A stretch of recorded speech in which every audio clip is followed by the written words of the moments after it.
नागपूर जिल्ह्यातील मौदा तालुक्यातील अरोली गावात ग्रामपंचायतीच्या निष्काळजीपणामुळे नागरिकांना अक्षरशः घाण पाण्यातून वाट काढावी लागत आहे. अनेक दिवसापासून नालीचे सांडपाणी थेट रस्त्यावर वाहत असूनही प्रशासन मात्र कुंभकर्णाच्या झोपेत असल्याचा आरोप ग्रामस्थ करीत आहेत. गावातील नाल्यांची वेळेवर साफसफाई न झाल्यामुळे नाल्या तुंबल्या आहेत आणि सांडपाणी रस्त्यावर साचत आहे. त्यामुळे परिसरात दुर्गंधी पसरली असून नागरिकांच्या आरोग्याचा गंभीर प्रश्न निर्माण होत आहे. या रस्त्यावरून शाळेत जाणाऱ्या विद्यार्थ्यांना, ज्येष्ठ नागरिकांना आणि वाहन चालकांना मोठा त्रास सहन करावा लागत आहे. रस्त्यावरून चालणेही कठीण झाले आहे. ग्रामस्थांचा आरोप आहे की ग्रामपंचायतीकडे अनेकदा तक्रारी करूनही केवळ आश्वासने दिली जातात, मात्र प्रत्यक्षात कोणतीही कारवाई होत नाही. नागरिकांनी संतप्त प्रतिक्रिया देत सवाल केला आहे की आम्ही नियमित कर भरतो, मग आम्हालाच अशा समस्यांना का सामोरे जावे लागत आहे. आता ग्राम विकास अधिकारी आणि गट विकास अधिकारी या समस्येकडे किती लक्ष देणार, नागरिकांना या त्रासातून कधी दिलासा मिळणार, याकडे सर्वांचे लक्ष लागले. महाराष्ट्र टीव्ही 24 करिता कोण आहे माहिती? महाराष्ट्र टीव्ही 24 करिता नागपूर येथून गौरी गणेश बोरकर.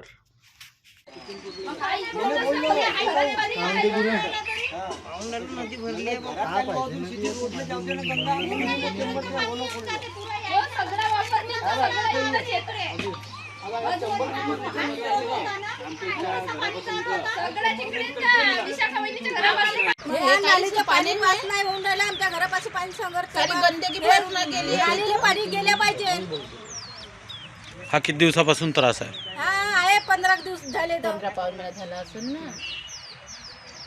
मग तुम्ही सरपंचाशी बोलले नाही का याविषयी? बोलवलं आलते त्या दिवशी त्या शनिवारी. दिवशी चालते रोड केल्यावर म्हणते पाणी पास होईल म्हणणे. रोड करून म्हणे बाबा 6 इंची उंच. 100 केले तर 700 केले आणि पाणी तरी जाता. पण विरोध आपण कोणत्या गोष्टीचा करत होतो? ह्या वर पाहिलं निघलं तिथून.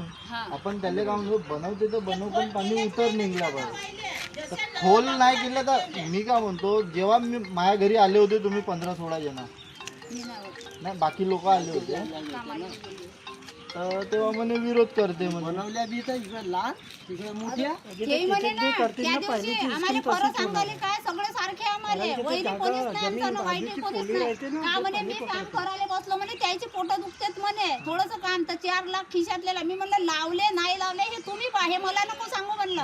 तुमचा वादविवाद म्हणलं तू तिथं म्हणलं वादविवाद तिथं म्हणलं. फक्त आमचं एवढंच आमलं का आमच्या घरासमोरची गंदगी आहे हे साफ झाली पाहिजे. बाकी आमचं लेनदेन काहीच नाही म्हणलं. आम्हाला तो अधिकार नाही म्हणलं. कोण किती खाल्ले ना कोण ठेवले हा आम्हाला नाही म्हणलं गरज याची म्हणलं मी नाही हा शब्द. ह्या पायल्या तुम्ही काढून फेका. हा मी तोडताळ करा वाटल्यास मी थोडसा उंचावर पाहिलं की हा इथून पास झालं म्हणजे तिकडे जाते. त्या उंच झाला पूर्ण पाणी त्रास आहे आम्हाला. काय हे 3 घरं त्या दिनेशच्या घरापासून तिकडे त्या मालाच्या घरचाही पाणी नाही जात मध्ये. ते सुषमा तुमचं नाव? सुधाकर खरवडे. मागे सरकार पण आहे वापस. बोला. म्हणजे आम्हाला या नालीचा बहुत त्रास होऊन राहिला. कसा त्रास होत आहे? रिटर्न पाणी आमच्या घरामध्ये घुसून राहिला चेंबरमध्ये. तर तुम्ही या विषयात सरपंच, उपसरपंच, ग्रामपंचायत यांच्याशी बोलले नाही का? पंचायतला सांगितलं, सरपंच म्हणजे नाली बनवली तेव्हा का नाही अडवल्या म्हणून. बरं. उपसरपंच काय म्हणाले? सरपंच म्हणजे मी काल येऊन पाहिलं म्हणते. त्यानं सांगितलं तर का समस्या तुरुत होणार नाही. माहिती आहे लग्नाचा कार्यक्रम. आता या अशा ठिकाणी कसा मांडव टाकण्यात येईल? 2 महिने लागेल म्हणते. मी शेतात आहो म्हणते. आपल्या शेतातलं काम करून राहिलो म्हणते. तर तुम्हाला याच्याबद्दल काय वाटते? आम्हाला पाहिजे फक्त पाणी पास झालं पाहिजे, एवढी फक्त हे. काय झालंय आपल्या या वार्डामध्ये? हे नालीचं पाणी आमच्या घरासमोर आहे. किती दिवसापासून आहे? ते झाले तरी 15 दिवस झाले. बरं. तर याच्यावर तुम्ही सरपंच, उपसरपंच, जे काही आपले जे ग्रामपंचायतचे कर्मचारी आहेत त्यांना नाही बोलले? सर्वांना सांगितलं. ते म्हणते रोड उंच करा लागते. पण अगोदर जा हा रोड खाली होता तेव्हाही नालीले पाणी पूर्ण जात होता. आता रोड बनवासाठी तर नालीचं पाणी आता नाल्या बनवल्या येईनात, उलट पाणी तो इकडे आमच्या घरात येते.